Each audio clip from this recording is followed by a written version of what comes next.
کے ساتھ ازدواجی تعلق والا معاملہ ہے. اسی کانٹیکسٹ میں بخاری اور مسلم میں حدیث ہے، مشکات میں 2000 نمبر ہے اس کا، کہ اما عائشہ رضی اللہ تعالیٰ عنہ کہتی ہیں کہ آپ صلی اللہ علیہ وآلہ وسلم روزہ کی حالت میں اپنی بیویوں کا بوسہ بھی لیا کرتے تھے اور گلے بھی لگا لیا کرتے تھے، لیکن آپ صلی اللہ علیہ وسلم تم سب سے زیادہ اپنی خواہش پر قابو رکھنے والے تھے. یعنی وہ اس سے زیادہ پھر آگے نہیں جاتے تھے کہ اگر کوئی اس سے بھی آگے چلا گیا اور ازدواجی تعلق قائم کیا پھر تو روزہ ٹوٹ گیا.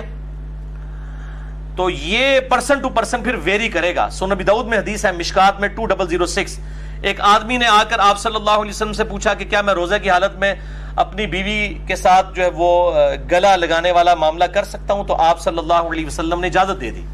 پھر ایک اور شخص آیا، اس نے یہی سوال کیا، آپ نے اجازت نہیں دی. اور حضرت ابو ہریرہ کہتے ہیں پہلا شخص جس کو اجازت دی تھی وہ بوڑھا شخص تھا، اور جو دوسرا تھا وہ جوان تھا، اس کو آپ صلی اللہ علیہ وآلہ وسلم نے اجازت نہیں دی. تو اب یہ ڈیپینڈ کرتا ہے، بوڑھا جوان ہونا بھی ضروری نہیں ہے کہ جو شخص اس حوالے سے قابو رکھ سکتا ہے اس کے لیے اجازت ہے، جو نہیں رکھ سکتا اس کے لیے پھر اجازت نہیں ہوگی.